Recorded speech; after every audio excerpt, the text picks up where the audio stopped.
Hi, in today's episode, we'll discuss the parameters to design large-scale office interiors. To start with, the first thing one needs to understand is the client's brief in what the client wants, what is the aspiration, and what are the actual needs that are required by the client. The next one would be to understand the brand values and ethos that the organization has and would like to portray in the office and to communicate with their employees. I think it's important once the brief is obtained is to analyze the, the site context, the scale, size, and the parameters that the site has to offer. So there are lots of parameters that the site would offer, and there would be a lot of constraints as well. So some buildings could be rectangular shaped, some could have odd shapes, odd forms of floor plates, and of varying sizes. One would have to analyze it from the beginning, as basic as what the NBC's norms are, what are fire egress routes, whether the building actually can accommodate the client's needs. For example, if there is a floor plate of say 40 or 50,000 square feet and the client aspires to have 600 people to be accommodated there, one would need to analyze whether the staircase widths are enough to take those people from a fire egress point of view from NBC standards or not. Second would be to check whether the distances from the furthest point to the egress routes are good enough or not. Because when you design an office, or for that matter any space, if the building is designed for that, it's not necessary that the furthest workstation would have the same distance that you would cover, because there would be obstacles that would come in place when you actually lay things out. So it's important to understand and to know that when you put down your workstations or offices, or enclosed office spaces or meeting rooms, one would have to be mindful and careful of the egress routes. The next parameter that one would need to analyze on the site in context of the site is number of washrooms. Now, again, taking the same example, if there are 600 people that are to be accommodated on that same floor plate, whether the washrooms provided are enough for 600 people, and then one would also need to understand the ratios of male to female, therefore to analyze number of WCs, number of urinals and wash basins based on NBC standards. Today we also have the need to look at washrooms for physically challenged, whether they are adequate or not. There have to be at least one or two depending on the size of the floor plate. The next parameter that one would also look at is distance between columns, distance between the core, which would have your lift lobbies, the obviously the elevators, the washrooms, the UPS areas, and the server rooms. The distance between that to the external surface, and to see light penetration of how much light, how much natural light comes into the work area. One would also need to analyze the sun path, do a sun path analysis, in which direction the sun would be coming from. Therefore, it becomes important to identify primary, secondary, and tertiary areas of light penetration. Now, all of this is useful when you lay down your workstations and of enclosed spaces. What we normally do is we like to harness maximum daylight into the work areas. So what we do is we try and avoid keeping enclosed areas towards the glazing side or towards the external side, so that it does not block daylight coming into the office areas. Now this helps in conservation of energy from a lighting perspective. It also enables people to get better views. Now, gone are the days where typically in older offices, people would say that the senior people would have enclosed office spaces, and by virtue of them being senior, they should get the best views. That's not the case anymore in large multinational corporates or larger corporates, where the office landscape and the culture has become more democratic. I think the more number of people that get the light is better than having one or two individuals getting the view and blocking the light for the rest of the people who are working in the office space. Continuing into analysis of the building footplate, it's also important to understand the services of where the wet points are, where are the ducts and shafts for cabling. From a point of view is if there are multiple floors that have to be designed for an office, if there's connectivity from a LAN connectivity from computer wiring, one will need to be mindful of where you could locate a server room and the UPS rooms, because UPS rooms and server rooms take on a lot of load. So one would need to understand what load capacity does the floor and the building has. So there are, in most commercial buildings, there are designated areas where the floor is designed to take on additional loads for UPS and batteries. So one has to be careful on where those locations are.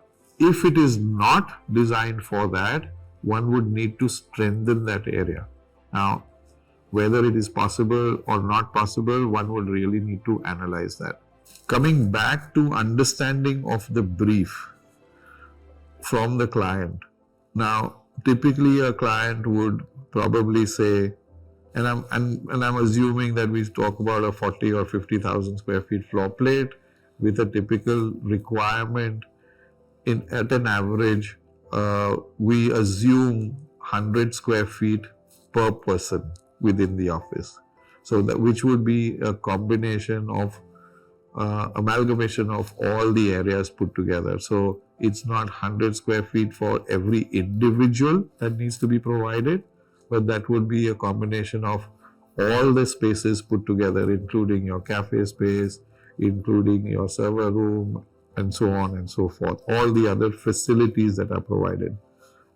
Whereas a workstation could probably only occupy 25 square feet, but we assume that it could be anywhere. When we make an assumption of number of people on an entire floor, we would normally say 80 to 100 square feet per person on a typical office space. Now, when we come to larger corporate offices, that ratio probably could go as high as 200 or 250 square feet per person. So it would really depend on the type of office that is being designed, and whether it is a corporate office or a marketing office or just a back office, areas per person area would really depend basis that. So you go back to the brief to understand the needs, and then therefore you start actually laying down all the requirements. Now, typically one would go about understanding and evaluating the brief. So a typical brief would have probably departments laid out. and for each department the number of people in different categories. So there would be probably enclosed office areas, there would be mid-level people which would probably be in cubicles. The next level would be one or two different types of workstations depending on the hierarchy of the office. In today's day and age, a large number of corporates have a very flat hierarchy where nobody has an office, nobody has an enclosed space, and everybody is equal. So there is equality in terms of the type of work area that they have or the workspace provided per person. So that's a different story, but typically for any other organization, there probably would be enclosed office spaces, mid-level people, and normal employees which would have a different space requirement. So one really needs to analyze the numbers and then get back to seeing the dependencies or where each department needs to go or the interdependencies between different departments of an office. So, for example, an HR department would really need to be closer to an admin department. Those two areas should ideally be closer to the reception or entry points in an office, because those would be probably the most interface between external people. So one really needs to understand what type of work each one is doing, or these various departments that are laid down by the client of what type of work they do, and therefore prioritize their location within the floor plate.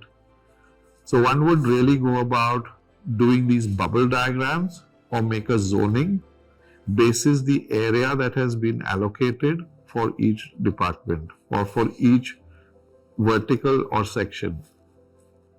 Now, if there aren't any such departments provided, surely there would be some HR or admin or some functional spaces that would be required.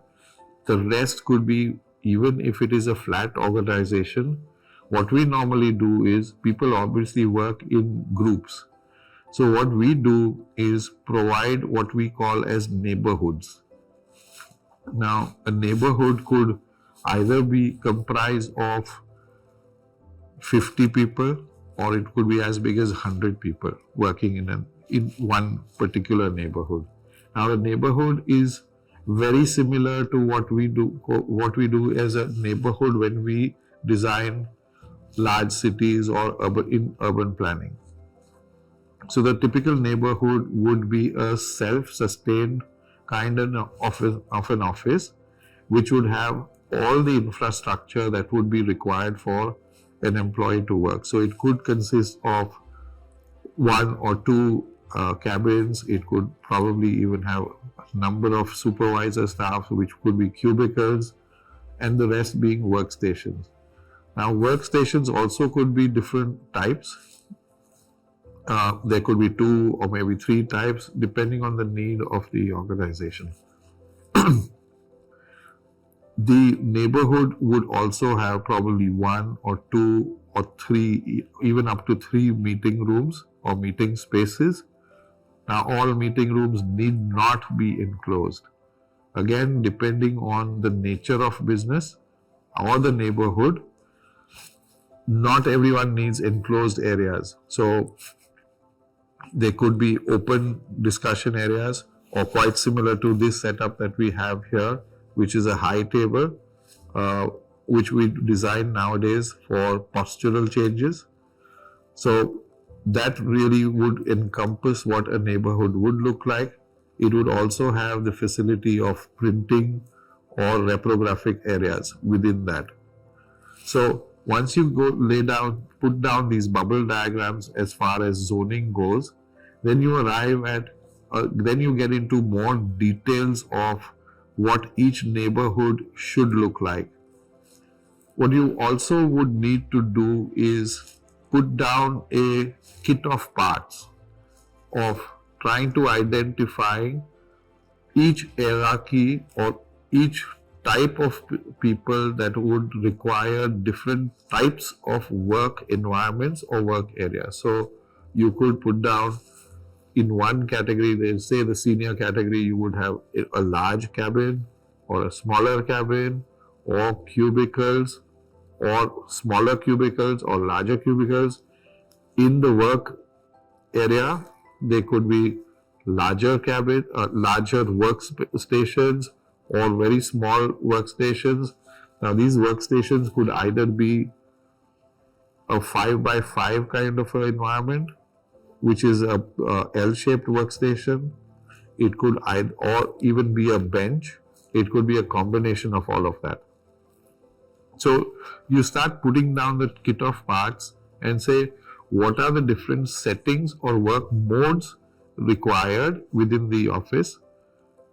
Then you start putting down all the meeting spaces or different types of work settings. In today's day and age, there are different ways of how people work. So it's not just an individual workspace. There could be various types of areas where one could work out of. Again, it would depend on the type of organization and the flexibility that one has, whether it's going to be an environment where one has to sit for 8 hours of the day at one's desk only and work, or there is the flexibility in terms of technology where one could pick up their own workstation, pick up their laptop and work out of anywhere within the office.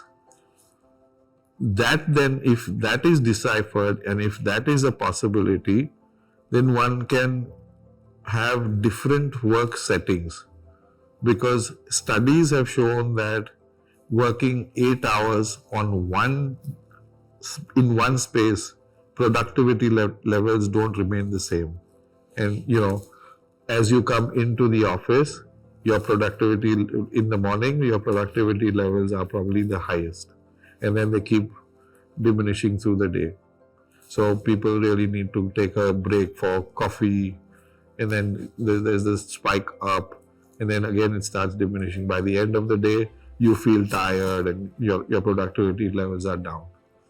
So studies show that you need not only work out of one space. So what we provide is alternate workspaces. So it would really depend on whether you identify the type of work that individuals are going to do. So it's important to study the organization, the kind of work that they do, and to do workshops with the employees to understand how they work, what is the behavior, and what is the nature of work that they do. Once that is analyzed, you can say that a person has to do focused work or individual work on their own, which we call I space, for X hours of the day. And if you break down the 8 hours of work of the day, you'll probably realize that individuals don't do more than 4 hours of I working. So what else do they do? They're meeting people, they're collaborating. Now those meetings also could be a one-on-one meeting with somebody. So whether that could happen at their own desk, or it could happen in another alternate workspace where it could be a small meeting area, enclosed or not enclosed. There are then types of work which happen where it's a larger meeting room. So that's the V space. So for that, one would need to provide for, again, larger meeting spaces or different settings within those. Again, could be enclosed or even in the open. Research also has said that from an ergonomic perspective, sitting in one posture again reduces productivity. So we now provide for workstations which are height adjustable. So one could alter the height of each of the workstations. Now, it's an expensive product. It's much more expensive than a normal workstation. So many organizations say we will provide probably 10% of the workstation to be height adjustable. Some organizations say we keep all the workstations at one height, but we have an alternate workspace or a work setting mode, which is a high table, which is like a community table. So one could walk up to that table and work out of there and have a postural change. So these are all the smaller ingredients of different work settings that become part of one particular neighborhood. So a part of the neighborhoods that one would bubble diagram them, there is something which we call as social spaces as well, where people come together and collaborate. Now the intention of these social spaces is not just to socialize, but when you socialize, there's some amount of work also that happens. So what we provide is spaces like a cafeteria space, or just a space where it is a pantry area. Now, pantry areas no longer are enclosed spaces. We call them work cafes, where people can just walk up to a counter, grab a cup of coffee or tea, and there would be a setting there where people could sit together and collaborate, even have a discussion. Then there is the other larger social areas, which becomes your main dining or a cafeteria space.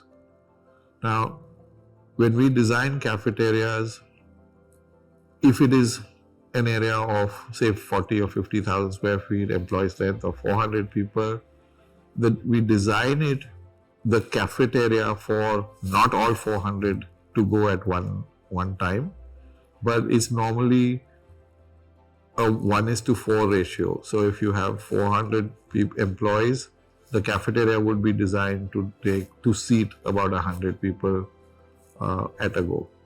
So and the timings would start getting staggered. So they would have 2, 3, or 4 shifts of people coming to dine. Interestingly, even cafeteria spaces that we design today are not just cafes or dining spaces, because it's a waste of real estate again if you have that space utilized only for a meal.